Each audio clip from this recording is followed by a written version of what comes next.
welcome back to the Rugby Connection podcast by the fans for the fans. Again, another week of rugby. We had club rugby, we had international rugby. We'll get into the club rugby later. We'll get started on the Rugby Championship, the final round of the Rugby Championship. Very interesting.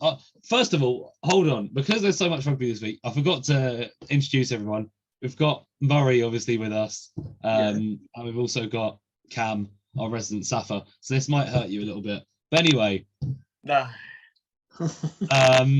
First game on Saturday morning. UK time, obviously.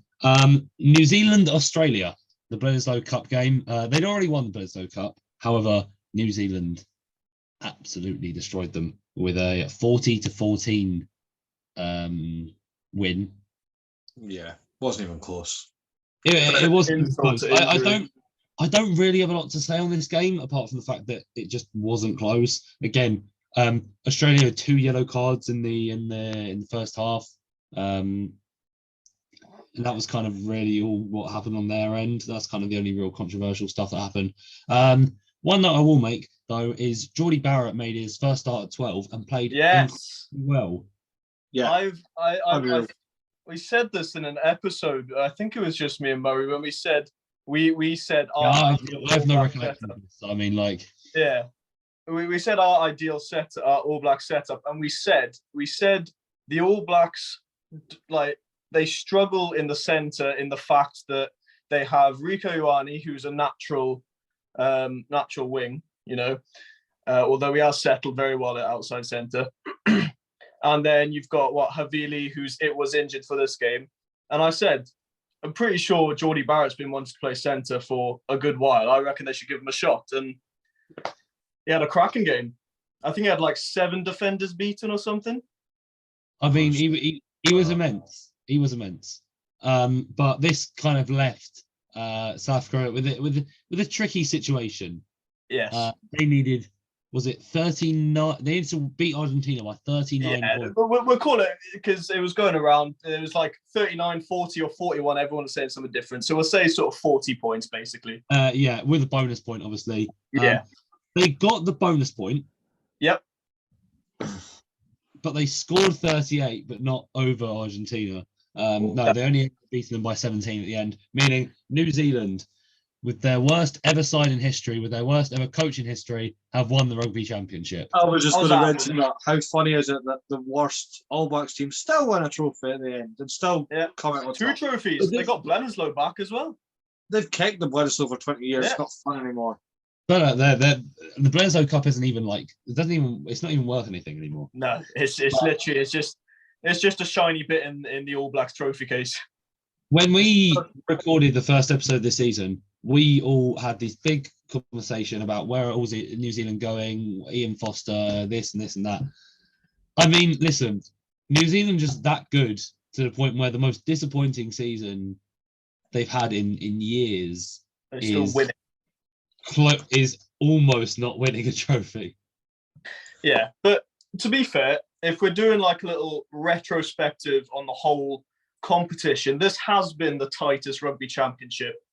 Yeah, and I'd say up until about maybe last 2 rounds, yeah, I'd say. Last 2, going into round 5, everything was to play for by everyone.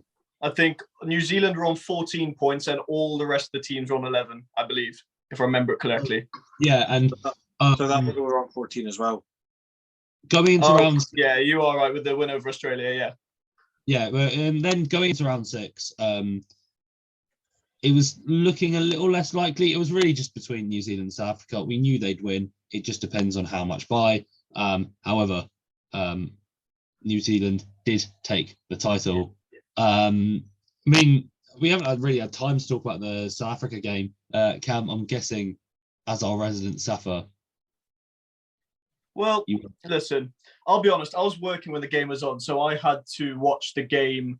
I didn't watch it live. I had to watch it after the fact. Okay. And unfortunately, due to Instagram, the score was spoiled for me. So I knew the score before I watched the game, which I think sort of... Go on. There's no sub-story. What did you make of the game? It just boils down to the box not being able to convert. opportunities. First half, we had loads of opportunities. We weren't able to convert. Obviously, we had the yellow card. We let, Argentina back into the game. And then, like last week, we managed to pick up our pace near the end, obviously scoring a try in the last minutes. But yeah, we just need to learn how to convert opportunities. We need to learn how to... Our maul and our scrum was good, but we just need to learn how to use our back line a bit better. Fair enough. Anyway, so I've got a question for both you gentlemen. All right, don't on me. This isn't outrageous. Okay. Looking how the Rugby Championship has gone, and now that we are less than a year away from the World Cup, Yes. where do you think each team's ceiling is? We'll start off with we'll go bottom up. We'll go bottom up. So unfortunately, it was Argentina who finished last. Where do you think their ceiling is? What do you think they'll achieve a year out? I can see them. What is their pool? Are they with England again? Or again, should I say? They're with England in the pool, are they not? I believe so. Do you want me to check that? Yeah, bring up the pools quick. Right.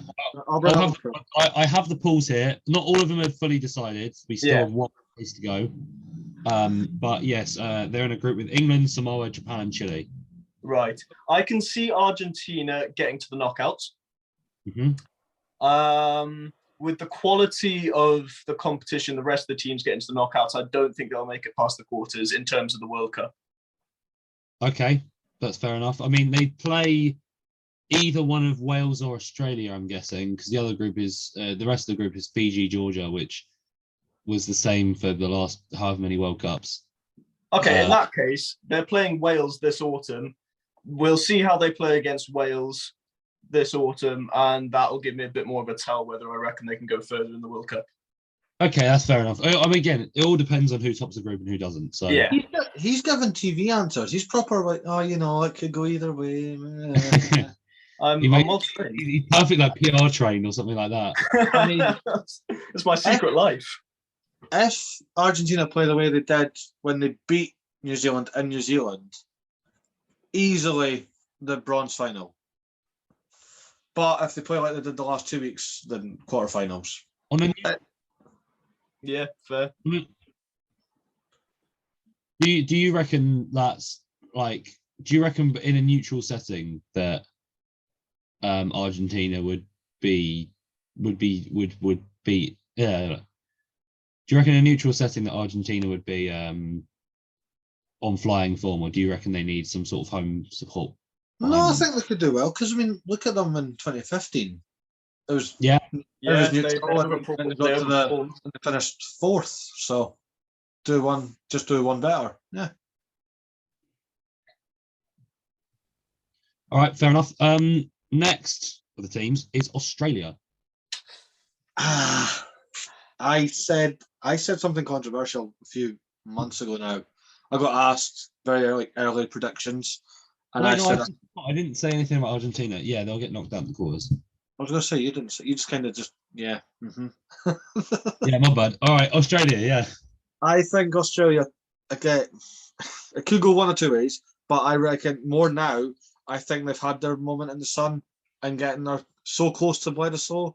They didn't get it. It's all going back downhill. They might bomb out and not get out the groups. You think? Yeah. I don't know. It's weird. There's such a weird. They've got Fiji, Georgia, and then Wales, and the final. Wales, and then most likely, who else is left? Most likely USA, probably. USA, then, yeah. Wait a minute. We'll go. 1 minute. Final qualification tournament. Who have we got? Go on. Hong Kong, Kenya, Portugal, or USA. That's who they've got. I'd love it to be Portugal, but it'll be the USA. That's fair. So we'll go off the assumption it's the USA then. Yeah, just for fun, just to fill in a blank. Yeah. Yeah, there you go. I think Australia might struggle. I don't know why. You reckon we Wales and Fiji out of the group? Yeah, I could see that happening. To be fair, I could see both Fiji and Georgia on their day upsetting Australia. I was going to say I could see Georgia not being Australia. No, I wouldn't say Georgia, but Fiji definitely. I could see definitely Georgia Fiji with an upset. So like the Rugby Championship, South Africa needed so much points to beat Argentina. I can see Georgia being that problem for Australia and just putting a dent in. Yeah. That's not enough to get them to go through. Yeah. We'll talk South Africa then in Group B. Where do you think South Africa will go? I feel like my opinion is going to be biased because I'm going to say they have the potential to go all the way to the final and win it. But and I'm going to stick my sensible cap on at the moment, if we don't find out ways to improve just our general ability to score points, I could see us going out in the semis, maybe even the quarters, if we're looking at opposition like Ireland, France, England. Well, the quarters you either be drawn against, and I'm just going off guessing here. Most likely either France or New Zealand. Exactly. I can't see us, because New Zealand always turn up to World Cups, and France, it's their World Cup. If we don't figure out a way to score more points, essentially, convert opportunities into more points, I honestly, and this is why I'm nervous about the autumn against Ireland and France, I can't see us doing amazing. You know what? For me, seeing as it's either South Africa or All Blacks, I would say they're going to get knocked out in the quarters. Yeah. I'm just going to let Uruguay go story by some reason, but I'll put my bias hat on, and I genuinely do believe we can make the finals and win again, obviously. But okay, that's fine. We don't care. Murray? I'm still hurt. 32-12. Hey, forgot to mention it. Murray, South Africa. Yeah, quarterfinals. Oh. Right. I'm not being rude. Obviously, they are a big heavy hitter, defending world champions. Don't sleep on South Africa, but you just said it. It's France or New Zealand in the World Cup in the quarters. So, all right. If we're speaking in New Zealand, then go on. We go one of two ways, I reckon. Mm-hmm. It could be, I honestly think if they make it far, they're going to make it to a final. Yeah. Or, and obviously the other way being, I think they underperform in terms of possibly a quarterfinal knockout. I think they're going to break the Argentinians' hearts. I think they're going to take the bronze. I feel like they'll... Bronze? Yeah, I think they'll finish third. For me, I see them making it to the final, but what's most interesting for me is I think that it'll be a France-New Zealand final. See, I don't want that pure because they're in the same group. It's just I just don't. I think that's not the beauty of it, but it's kind of almost the. I don't know how to explain it. Isn't Ireland France final possible with the ways everything matches up? Yes. Oh, wait a minute. Well, I'm trying to think. Well, so pool winners will get pool runners up. So pool A versus say New Zealand win the pool, they'll go against South Africa, Ireland, or Scotland. And second, the winner of pool B. Cool. 30-12, remember. The winner of pool B, so South Africa, Ireland, or Scotland, just to be fun, would go against, in this situation, France, and right. They would then avoid each other in the semis. So yeah, you could. We could see it. That would be if I'm cutting South Africa completely out of the equation. That would be a final I'd like to see. What, France Ireland? Yeah. Well, both will be competing for their first World Cup, which I think is probably the best part about it. But to be fair, we all know Ireland will get knocked out in the quarters. So anyway. There it is. Right, we'll move on. So Rugby Championship wrapped up for another year. We'll obviously it's returning next year, just before the World Cup. Anyway, should we move on? There was Premiership action this weekend. So we'll start on Friday. Nice. Bath Wasps. Wasps nearly buggered it. Oh my God. They were 31-7 up at half time, which is a bit ironic, seeing as another game that happened. That's what happened. Anyway, so they were 31-7 up at half time. Bath scored 24 points in the second half.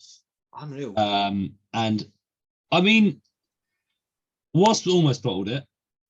The penalty goal by Umaga probably helped in the 80th minute, but Bath almost came back against them. Great comeback by Bath. I've got no words. I think Tom Dunn played an incredible game. So good. Strange haircut, but he's so he's good. incredible. But the skullet is we need more, man. We need more. Mullets are becoming too. I know I've obviously got one myself, but mullets are a bit too like common. We need skullets. I dare you to get a skullet. Oh, I'm not getting a skullet. Sorry, I've got universities to think for. I'm not. Yeah, fair enough. Anyways, we'll move on and probably to something a bit more poignant. Worcester Warriors. Yeah. Yes, what Will called it. What a Worcester win. Warriors 39, Newcastle 5. How incredible is that? So good. So good to see. So good to see. You know what ruined it though? And it wasn't the performance of the players, because all of them were outstanding and they played for the jersey. The commentary, every time Worcester scored, it was like, oh, it's like it's a lot. They were making it was like there's no more Worcester Warriors. Basically. Well, listen, obviously, I think, obviously we don't know game by game whether they're actually going to play the next. So I think what's probably got them going is the fact that they know it could be their last. It's like that old saying, though, isn't it? Like play like it's your last one. Play it till Well, I think for them, it's probably a bit real. You know what I mean? Yeah. You can play a club match and say, lads, play like it's your last, but technically in your heart you've got a game the next weekend. For Worcester, it's all too real. Literally every game they play from now on, they're pretty much playing it as if it's a final. Basically, yeah. So I think that makes it almost a bit more hearty. And no, but it was just like every point they scored, it was like hearty Worcester's like, will we see more of that? Who knows? And I'm like, shut up! Like we all know what's going on. Just shut up. Just play the rugby. Enjoy it. Anyway, what I'll take from this, Billy Searle with a beautiful kicking performance. Only missed one kick. Yeah. What I can say. Heading over to the Stone X for Saracens. Boo! Even though Saracens won, what a game. Oh, it was some game. Yeah, I'll go with It that. was some game. 41-39, 80 points between them. Gloucester with a late lead that was stolen off them by Saracens in the 80th. Wollstonecroft to tie the game before Owen Farrell slots the winning conversion.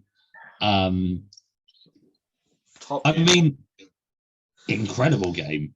It was. I mean, it tells you the Gloucester. I know they got beat, but I said this earlier to my family that they were so far ahead, but a team like Saracens are just big, heavy hitters and will front up. If they keep hitting at you like that, like they did, no matter who you are, you will just cave in eventually. Well, we saw the game. We saw the same when we played Saracens the week before. Yeah, they're just if they just keep hammering you. They will hit. I did laugh though that Jamie George got pissed off. That was funny. He does. He always does. Right. Well, next the East Midlands Derby, and a historic game in the world of rugby. The 250th East Midlands Derby. Unfortunately, it wasn't so tight, but I'm sure every Leicester fan wants to win this game more than anyone. 41-21 to Leicester. Just an incredible performance by the champions. Saints' discipline was awful. They were all over the game. And they took 3 yellow cards in the second half. All in the space of, so they went down to 12 men. But one player I will highlight, only because I love him so much, is Freddie Stewart with a hat-trick. So good. He is, and I will say it now, he is one of, if not the best fullback in the world. He's in that discussion, yeah. I'm gonna leave it at that. He's also just a massive unit for a fullback. Oh, he is, but that's the He thing. is huge. He's incredible under a high ball. He's everything. He's everything you need in a fullback that isn't George Furbank. So enough with the Furbanks. I don't get it. it's become a joke between me and you, Murray. Anyway, heading over to Ashton Gate. Bit of a thriller. This one we had Bristol 40, Irish 36. Fresh. Ooh, I scored round. It got a bit tasty towards the end. London Irish coming into the second half down, almost pulled off a comeback. They were almost 2 points down by the final whistle if Paddy Jackson had scored the final conversion.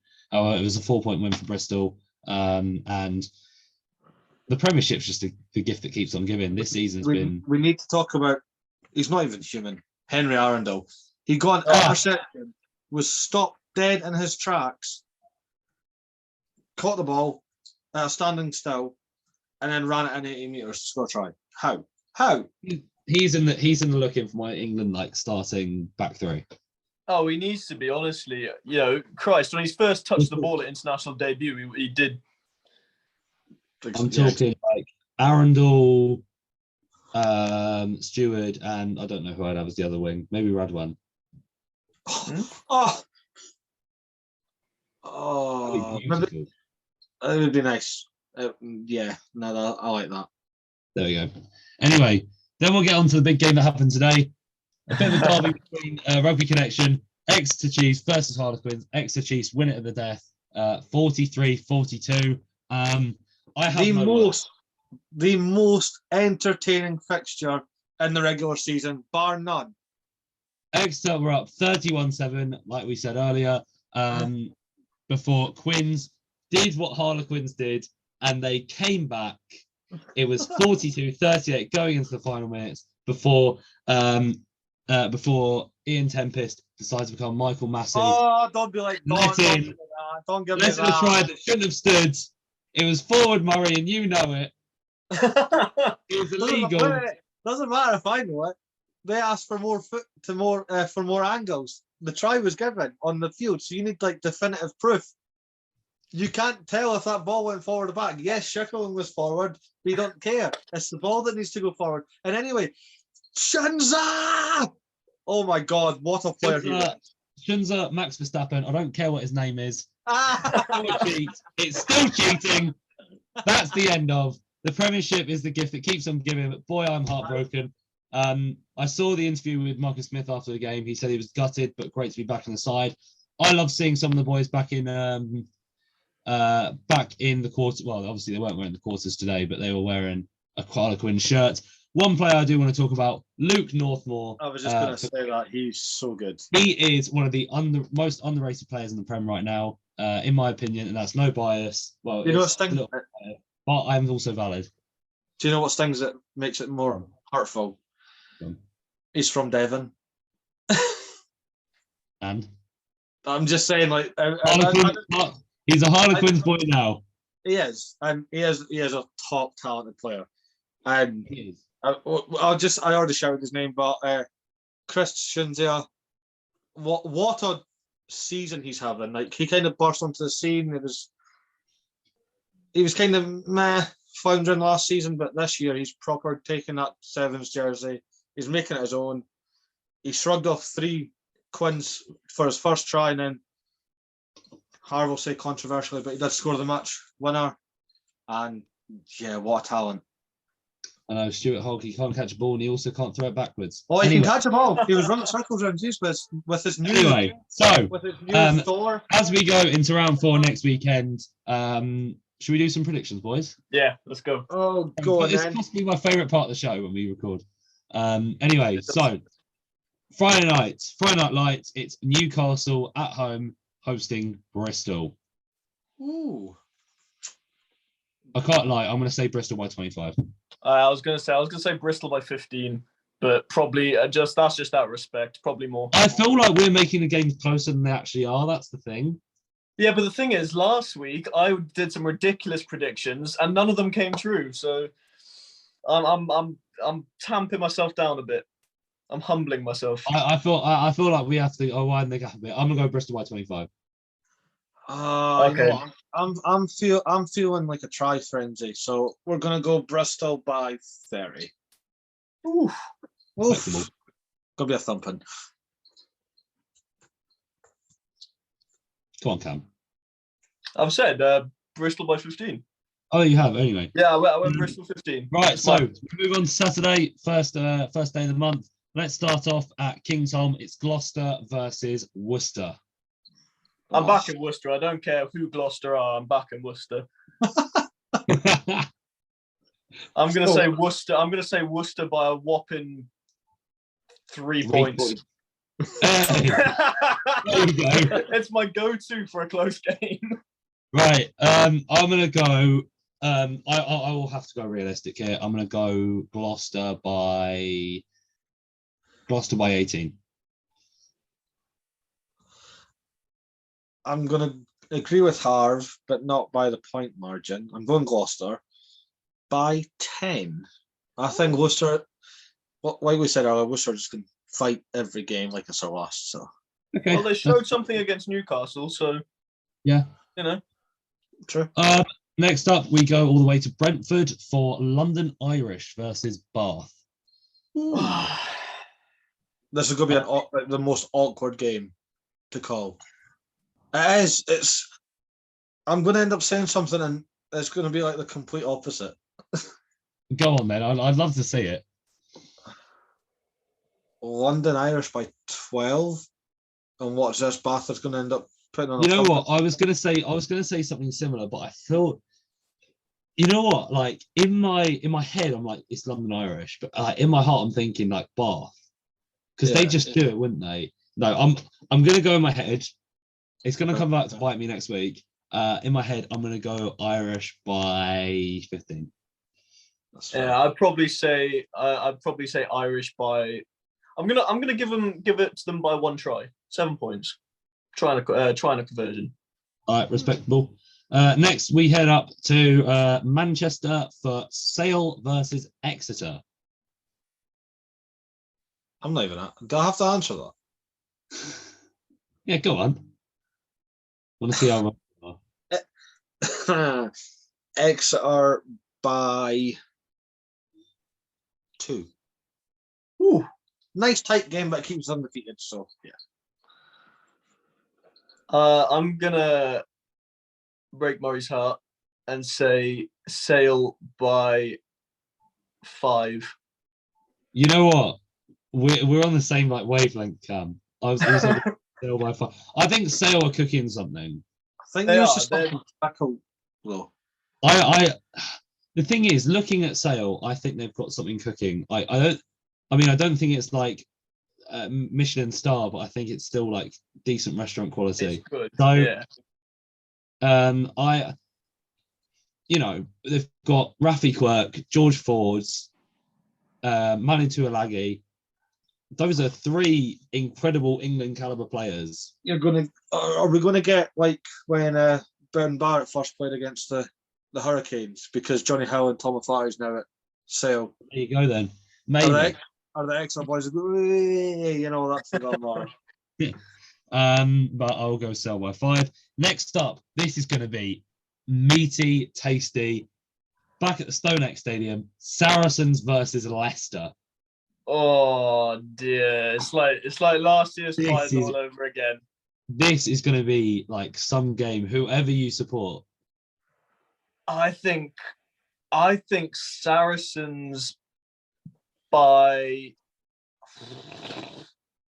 I'm gonna say Saracens by 7, and I think purely because 1, just their performance so far this season, and 2, I reckon there's going to be a bit of not bad blood, but emotion with this game, obviously, with the result last season.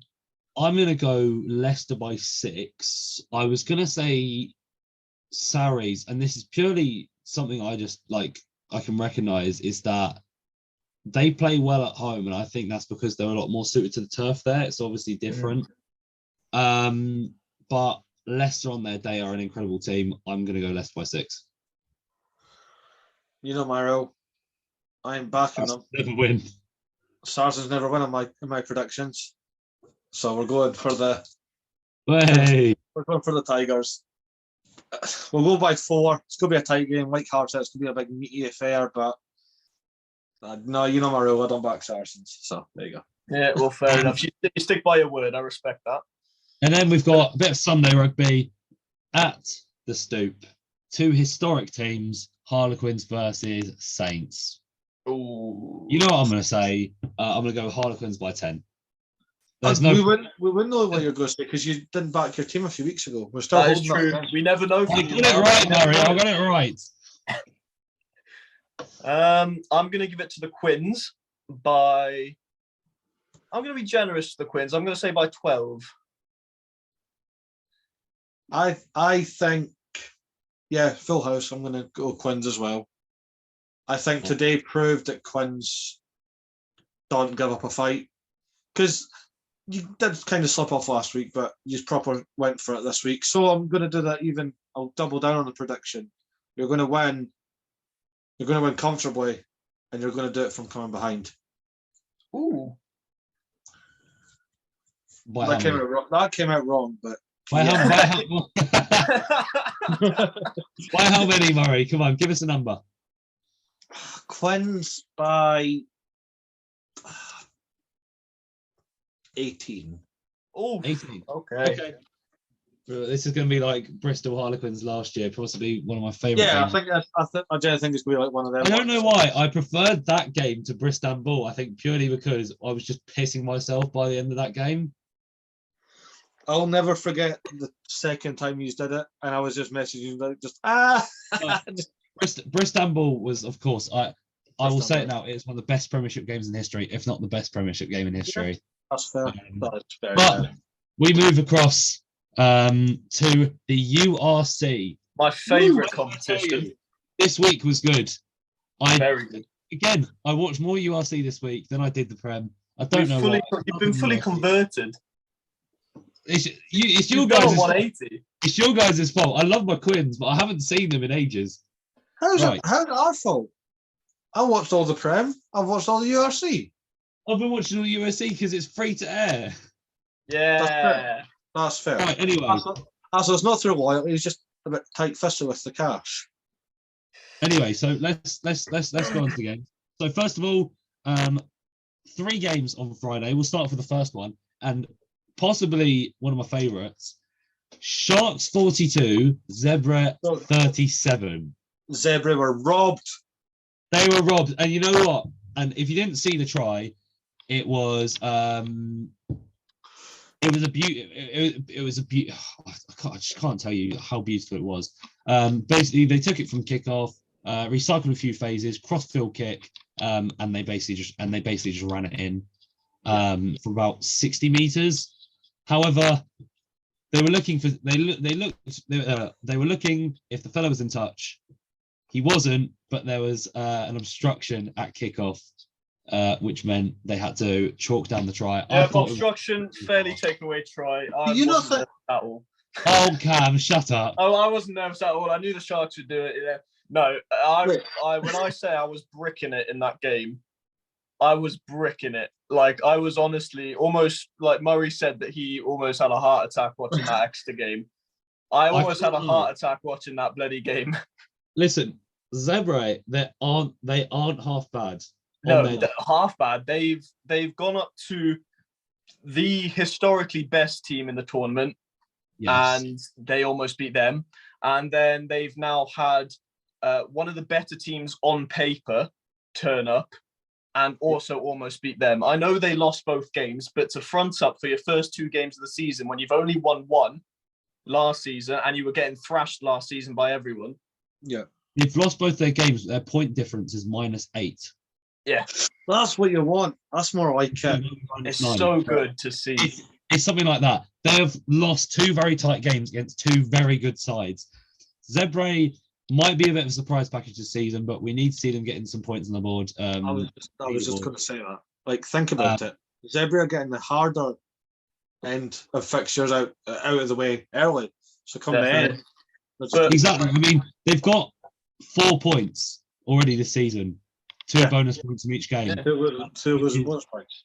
which is, I mean, incredible. But what I will say though, before we move on, 2 players that I'm sorry do not get enough attention from their national team, Grant Williams and Afaleli Fassi, both played excellently. Grant Williams got man of the match. Fassi went off at halftime for some reason. I think he was either injured or I can't think of any other reason they'd take him off halftime. But Jacques Nienaber, if you're definitely watching this, call them up for fuck's sakes, please. Please call them up. Anyway, now that Cam's rant is finally over, we'll move on to the RDS. Leinster were able to beat the greatest team there's ever Fair set play foot. to Leinster. Fair play to Leinster. They went into the game underdogs and Leinster 42, Benetton 10. It was dominant. That's all I can really say. Yeah.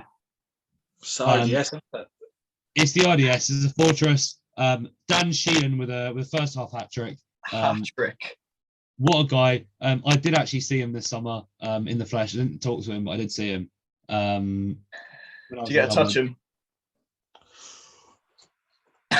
He was about 10 meters away from me. I saw a lot of high profile people that day, so I just picture Harv reaching over, trying to. I saw a lot of high profile people that day. I didn't have time to say hello to all of them. They were there as my fans. Anyway, and the other Friday night game, Glasgow 52, Cardiff 24. How the fuck do you let Glasgow put 50 on you? That's embarrassing. After beating Munster at home, but we'll get on to Munster in a minute because, I mean, after seeing their performance this week, Cardiff beating them isn't too impressive. Matt Ferguson with 2 tries, George Horn with an absolute haul of points.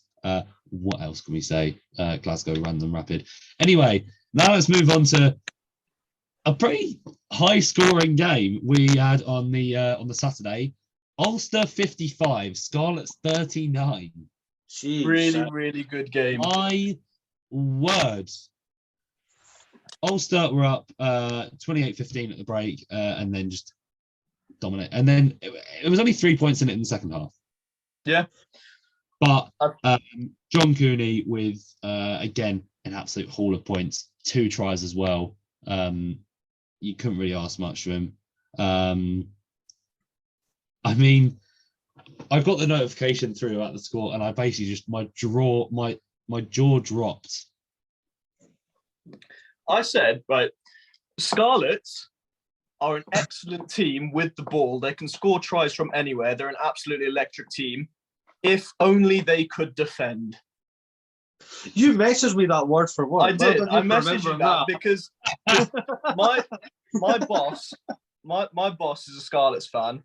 And I said it to her. I said, your team are brilliant with the ball, absolutely electric, can score tries from anywhere, but you can't defend. If only the Scarlets could defend, they would be amazing. They'd be a really, really competitive team. They've scored 39, but they've let in 55 at the same time. That's what I'm saying. But to be fair, we call Ulster a good unit. At the end of the day, they still conceded 39, so yeah, it's kind of touche. That's what I'm saying. Scarlets' attack is good, you know. A bit disappointing from our Irish correspondent's end. Stormers 38, Connacht 15. Connacht still pointless in the standings. Bundyaki with a red card. That's where you were going with that. I thought it was going to be a bit harsher, but you finished your sentence. It's all good. No, Bundyaki with a red card. It couldn't have got much worse for Connacht. I mean, Evan Roos bumping Mac Hansen back to the Brumby days. That's poor. He's a boy. Awful. But I mean, I remember getting 2 texts from our good friend Sean. One saying Mac is back, and the other one just being completely silent. Well, I shared the video of Evan Roos's try, and Sean just put a very angry face. So I was like, so it's probably best not to poke the bear while he's down. But anyway, Connacht, Andy Friend, sort your stuff out. Yeah. And then we move over. We're still in South Africa. Oh, darn. Murray. Oh, I'm so you didn't win glad. this one. Bulls 33, Edinburgh 31. Mornstein at the death. Mornay Stain. He Mornay just keeps Stain. doing it. I mean, it's like the comments we said. Will he get it? He If just we're can't talking help about- himself. Of course he does. Of course he gets it. If we're But talking to about be fair, that wasn't the end of it. No, it was not. No, it was not. So close. We did have a chance, but you know what? All things considering, I am fucking proud of the team. Yeah, listen, to go to Loftus and push the Bulls, who at the end of the day were finalists last year, Edinburgh. Still undefeated. And, Loftus. I'm not saying this just because I'm talking to Murray, but Edinburgh are tracking very, very well this season. Yeah, I mean, there's one man we want to talk about. Go on. Harv loves him as well, so it's all good. You on? Darcy Graham. Darcy Graham. When did I say that? You like Darcy Graham? You've said it before. No. I think you have. But anyway, yeah. After his performance against the Bulls, I've put him in my URC fantasy team for next week because it's hard not to argue. 5 tries in 2 games. His second try defeats all rugby Logic. Yeah. Mark Bennett going for a nice penalty. I don't even think it hit the post. I just think it just dipped. It just wasn't far enough. And then Bulls are caught sleeping. Darcy Graham comes out absolutely nowhere. Yeah. Try. The thing, and to be fair, could have been a set play. It could have been. Supposed to give it to Darcy. Think of it. Remember when Joe Marchant did it a few years ago, Harv?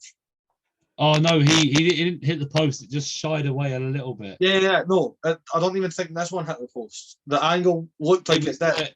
It was like the great big massive leap one-hand catch. It was like from like Odell Beckham Jr. NFL. Yeah. Well, Darcy let it hit the ground first, but just again, like all the Bulls players just kind of watched flashbacks. But anyway, some game, and the Lion Slayer, the Castle Conqueror, whatever you want to call him these days. He's got everything, hasn't he? Mornay Stain. Just I seen it. I predicted it. Yeah, it was good. I seen him coming on, and I was like, and here we go. And you said it yourself. You hate the fact that you love him. I love Mornay Stain, but when he's against like Edinburgh or the Lions and he does it, I'm like, God, I hate that. I love you so much. Since we're on the topic of the Lions, Lions 28. Yes. What a game. A really good game. 1 point in it, and it's the converted try by Van der Merwe, which seals it in the 70th minute. So good. So good. Yeah, really positive for the Lions considering they got a pretty dominant pretty dominant performance from the Bulls over them last week, but they weren't very impressive away from home last season.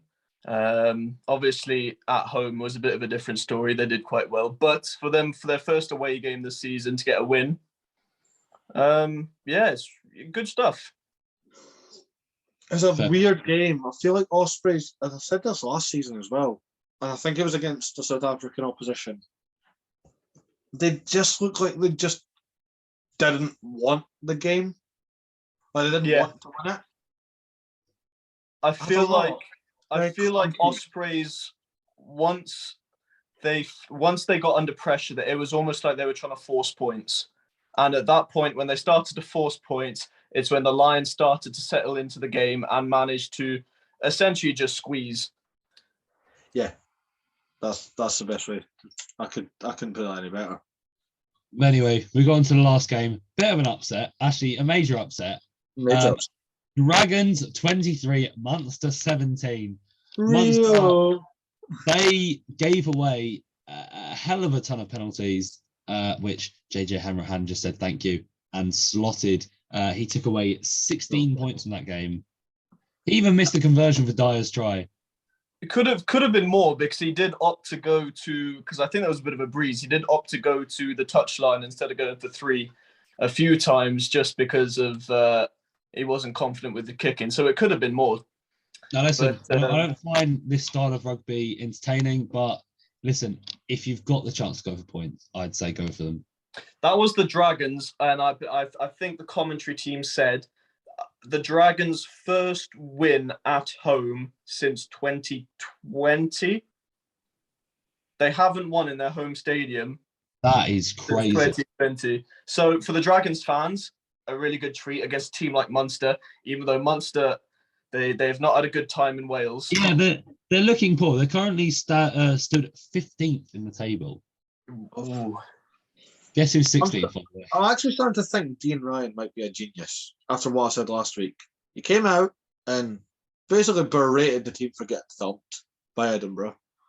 Oh, we're meant to have top talented players. We quite clearly don't. No. Maybe you do. Maybe it worked, yeah. Hanrahan's been probably one of my favourite players already this year. Such a weird signing, wasn't it? How'd you go from Munster to Claremont to Dragons? I don't know, but listen, he did the dirty work against his old side. You love that though, don't you? It's good. It's all goody.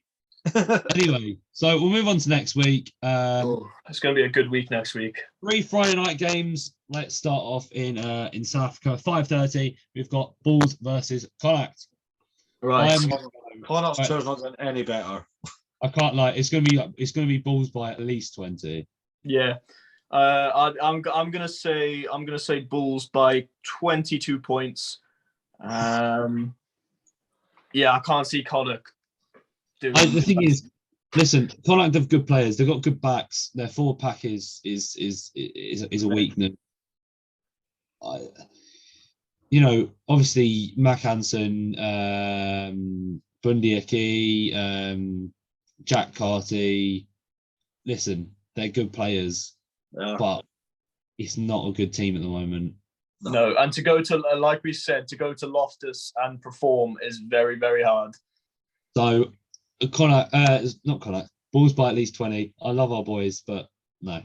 Yeah, no, I'm the same as you. Connacht's always got a soft spot for me, but no, Bulls by at least 23, I think. Yeah. I'd like to be proven wrong. I'd like it to be a bit tighter, but I can't see it. That's fair enough. Cam, you said? Yeah, by 22. Bulls by 22. Okay, fair enough. Bit of an Irish derby, this one. Ulster host Leinster. This is going to be such a good game. I'm going to love it. I am going to go with Leinster by 8. Okay. I'm going to go the other way. I'd say that Ulster run out of steam in the last 5 minutes, and that's why I say Leinster make the difference. That's fair. That's a valid point. Cam, you were going. I'm going to go the other way, and I'm going to say Ulster by 3. It's really hard because it's not going to be by 3 because I can see Ulster winning by at least. I can see them winning by a try, but I'm going to say 5 points just to make it different. I do think Ulster will beat because, in my opinion, Ulster have been more impressive than Leinster, considering. Yeah, but the thing is, if you are debatably the best club side in the world, you're never actually going to be impressive. Yes, yeah, I suppose you're right because there's such high standards. Yeah, it does get boring after a while. And that, again, like we said this last season, it's not Leinster slander or anything. It does get boring when you win it. Yeah, I don't hate Leinster. I just want to see someone else to win. Yeah. I'm the exact same. Big up the Stormers. Anyone but the Stormers. No. Behave yourself. I don't know. I think I'm going to go Ulster by 6. I don't know why. I think I'm going to hold you guys to this. I'll be watching next week if it's free on BBC. You should be watching every week. I am watching every week. It's a fucking job. That's all it is. Anyway, and then we'll move on. Cardiff versus Lions.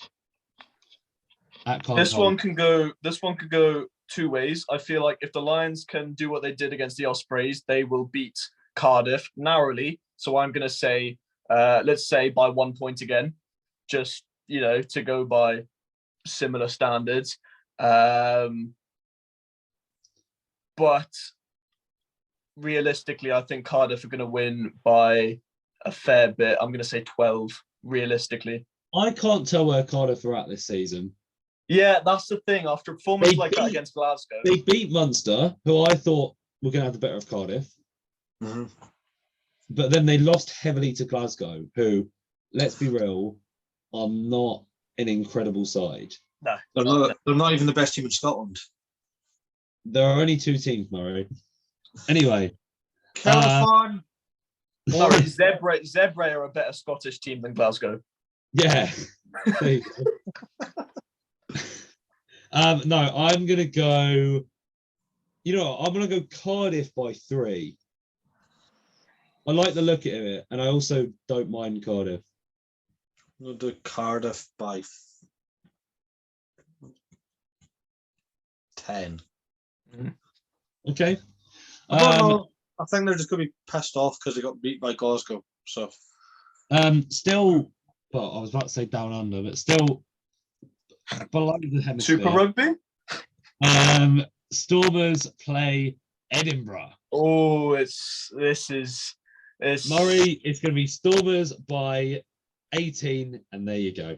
No, Stormers. I always feel like I do it in multiples of 3. Stormers by 19. I'm going with my heart. I'm saying Edinburgh by 1.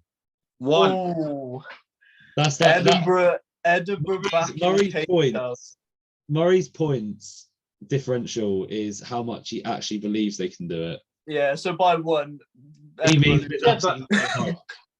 No, I'm gonna say it's like a scale rating. Like 100's like we're gonna absolutely thrash them, and then 1 is like we've got no hope.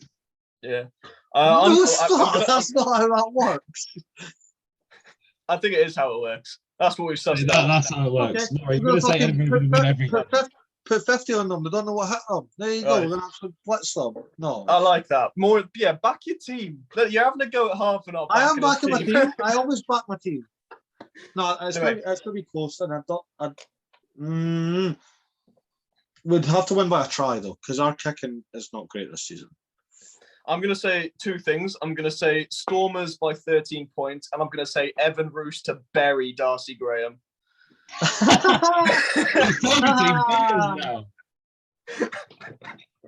Okay. Right, he's going for the targets. Anyway, we'll move away. We'll go to South Wales. Ospreys versus Glasgow. It's one of those games. No, I can't quite figure out this. I can't quite figure it out. I'm gonna go in my heart. I'm gonna go Ospreys by 8. I'm gonna go Glasgow by 6. Because I don't know. I mean, none of this makes sense.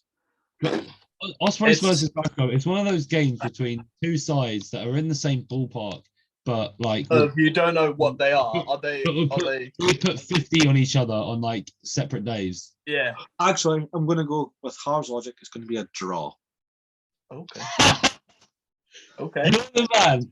When we were doing our 6 Nations predictions, you were like, "Oh, a draw? That's boring." It is boring, but Ospreys Glasgow screams boring as well. So you're fine. I'm going to say Ospreys by a solitary penalty. So basically by 3. I just want to say somewhere different. Yeah. By Cam's logic, everything close ends up by 3. Right, yeah. Next. I don't care what people are going to say. Munster Zebra. I'm going Zebra by 2. So am I. I was going to say, and not by 2. I'm going to say Zebra. No, I'm going to say Zebra by 10. Fuck it. Zebra by 10 points over Munster. I don't care that Munster are at home. Zebra compared to Munster this season look like the All Blacks compared to Uruguay. They're so much better. I'm sorry, Munster. I know it's harsh, but you got to show something next week. And against Zebra, you aren't that bad. Listen, it's at Thomond Park's gonna be difficult. Nah. No, listen. Nah. But mainly on European days. So I think Zebra could get the job done. I really want to see it. Imagine the scene: Zebra beating Munster.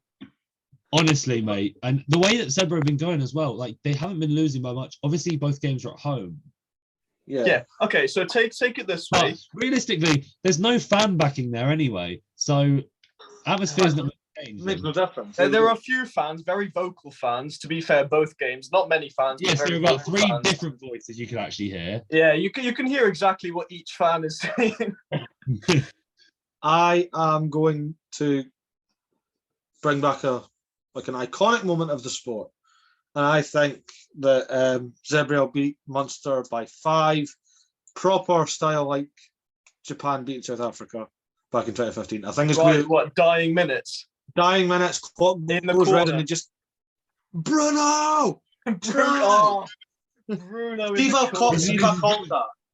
I thought it was going to be like, I thought you were going to say like Wales, Italy. And you were going to be like, Capuzzo. Bruno. Anyway, next we've got Benetton versus Scarlets. Benetton are going to win by 5. Yeah. Obviously the greatest team ever. Even the best All Blacks teams lost, so we can forgive Benetton for losing to a fairly impressive Leinster team. Home advantage. They haven't lost at home this season, so I'm going to say Benetton by 12 points against the Scarlets. Murray. Benetton by 8. I don't know. Okay, fair play. Next up, the Dragons versus the Sharks. And if this week is anything to go off of, it's going to be the Dragons. Oh, fuck off, Harv. 5-3.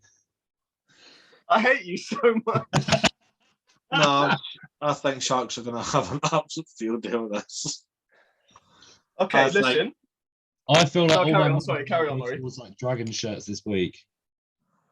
I reckon Sharks by 30. I don't know why. Thank you. I think they're going to be so annoyed that, and again, no disrespect to them because they have been on fire this season, but they're going to be so annoyed that Zebra pushed them to the brink. Yeah. They're not going to let that happen twice. So we were completely dominant in the first half against Zebra, but Zebra being Zebra this season, fair play to them. I'm sorry, but we're not going to let the Dragons do that to us. In fact, we're going to have an even better first half, and then we're just going to put more on them in the second half. I'm going to say Dragons get 1 try at the most. Oh my God. Wow. Well, then you guys are going to get somehow 4 points from my prediction. Anyway, right. Any rugby news from this week, boys? Yes. You want I think Murray does have some. Murray? So, you mentioned in the URC that Dan Sheehan scored 4 tries. Yeah. Well, Portia Woodman, Steve Nathan went hold my beer because the Black Ferns were against Japan, 95 points to 12 for the Black Ferns. Ouch. And Portia Woodman decided to score 7 tries. What an incredible skill. Just a talent, isn't she? She's unreal. Oh, yeah, completely. Given the fact that it's against Japan, I understand, but that must be a scary prospect for the other teams heading into a World Cup. Yeah. This was our last game before the World Cup. And that's one hell of a World Cup warm-up. It's just comfy. And another defeated streak ended. And our beloved, well, less beloved now because there's more rugby to talk about, and the NPC. Southland. They did it. Southland got the win against Counties. It was special game. Yeah, that's all. And the heartbreaking news. Obviously, Zach Mercer is signing for Gloucester for the 23-24 season, and it has now been confirmed today. Sam Simmons is going to Montpellier. Has been confirmed. He is going. Bloody French. No, listen. Me and Murray had this kind of debate in the week. So we'll have a short one here on the podcast because I am aware we're running out of time here. Yes. Right. So I want to rethink the eligibility laws of the game. What, for club rugby now?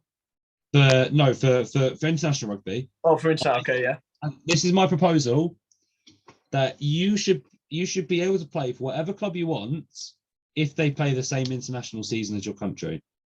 So I'm saying an England player can go over to France, can go over to the URC, etc. Yep. And then like All Black can go over to play for an Australian team or Pacifica or something. Right. And That's basically if you get my gist. Now, I am aware that it's not going to change much. Just opens up that player pool a little bit more, doesn't it? I'd say especially in European rugby, it's going to open up a player pool. I don't think it will happen too much in the Southern Hemisphere. No. All Blacks will want to stay in New Zealand. And so I was just going to ask. So I'm guessing, like you said, so like All Black players couldn't come to Europe then. No, because the seasons don't. Yeah, because they just don't play the same international season. That's fair. I was just double checking. And so I think that Sam Simmons is allowed to go to Montpellier, but he is still eligible for England. If you went to Hurricanes, he's not eligible. That's fair. I like that. And you know, this actually brings up an old thing that's like England historically for. They will shunt off a player to France, and they end up just tearing up. Zach Mercer, obviously the most recent example of that. Both Dylan and Stephen Armitage at Toulon, Nick Abendanen. You know what I mean? Johnny Wilkinson. We're forgetting one of the great. He was the only exception. He got picked for the World Cup in 2011 because it's Johnny Wilkinson. Well, yeah, it is Johnny Wilkinson, mate. I know, but again, you can't bend the rules for one and then not do. I don't like that either. It's the whole All Blacks thing with Japan. But let's say if an England eligible player wants to move up to Scotland, he would still be eligible for England. If you move to France, to Ireland, to Wales, to Italy, even to somewhere like Georgia, you know, even if you're a young player, anywhere northern hemispheres, sort of maybe not as far as like Japan or something, but yeah, and that's what I'm saying. And also, I know it's obviously been on this week. Please scrap the Premiership Rugby Cup because it is bad. Oh my God, the messages I was getting off them. Although I will give you credit, I do actually love your idea on how it should be. So my idea is taken similarly from both football and rugby league. They both have implemented a cup competition that includes every single tier of the game. We're talking for rugby union, it would start off in a qualifying rounds, at county rounds, not even county rounds, just like area rounds. With them going to county rounds, go up to then go up to bigger area rounds, and then you get up to national leagues, championship, and then obviously Premiership. Obviously, smaller teams be knocked out first. The physicality. Listen, if a team like I don't know, if my rugby club's first came up against Saracens, they get destroyed physically, wouldn't they? Yeah. But who wouldn't want to go to that? And again, it brings in more money. But if we're talking about player welfare, I'd say obviously some of the smaller teams be knocked out first, and then I'd say as the FA Cup rules go, you split the gate money in half. Yeah, fair. I think yeah, 100%. It makes you go and support your local club, and it brings money down the ladder. Yeah. Not saying there's too much money in Premiership, but I'm just saying it's not being scaled down enough. That is my idea, lads. I'm going to fix rugby one by one, and you'll better once the ideas go through. So anyway, you mentioned something that I mentioned to you, and it was about player welfare. And now this is just a Scottish problem because it doesn't happen so much with other home nations because of their eligibility rules. So Scotland are basically play for whoever you want. But so for a good example for this is for this year's autumn test, Scotland Australia is in October, so it falls out of the international window, which means no Stuart Hogg, no Chris Harris, no Finn Russell, X, Y, and Z. All like Premiership top 14 players can't get picked because it's outside the window. Now, Finn Russell, as far as I'm aware, is the only Scottish person in the league. Right? What, the whole top 14? Yeah, in the top 14, yeah. Now, Racing by players like this going out of fashion. You're not telling me in the 1 week before Finn will fly across for the camp anyway that they need him. They keep banging on about player welfare. I don't think it's right that players that aren't in that bubble have to go back to their club to then be picked for selection, to play a game, to then come back to camp and then go get no. You don't need. It's the same with England. Like when the England players are in their camp, they don't go back to their club because Eddie Jones is like, no, I need them. Yeah. You don't need Finn Russell for 1 week. Exeter Chiefs don't need Stuart Hogg. Not overall, but you know what I mean. Yeah. Like ideally, international would overrule all. That's like right, when there's an international fixture, no matter what club you play for. This is where, to be fair, I do agree with Harb in the fact that it would make more sense, because then you would be able, it would open the player pool, and you wouldn't have this problem arise. But then again, I think we would then take something more interesting, which from other sports, which is a transfer or trade window. Because I still want that, yeah. Who loves seeing big players going to different teams? Yeah, it's brilliant. Especially when there's a clock ticking. Because right now, rugby, you could, right, Harv, I want you on my team now. Buy me out my contract, and then, yeah. Yeah, cool, sorted. But whereas other sport, it's... I think we need something like that. And I get there might not be enough cover, but listen, it's rugby. We'll find a way around it. Anyway, let us ramble on for over an hour, so your ears deserve a rest. We were the Rugby Connection podcast with myself, Harvey, Murray, and Cam. Join us next week as we look over more club action, because the club scene is heating up at the moment. It is looking good. Very good. Very good. Very exciting times. Please do follow us on subscribe to our YouTube channel if you are listening / watching on YouTube. Turn the notification bell on. Please follow us on Spotify if you are listening over there. Please follow us on all of our socials. We have TikTok, we have Twitter, we have Instagram. We also have a page on LinkedIn. So if you want to look at that, go for it, mate. Why not? Do follow us on our personal socials. We are all obviously on social media ourselves. And have a good day, and hopefully we'll see you next week with some more incredible rugby. We'll see you guys later. Goodbye.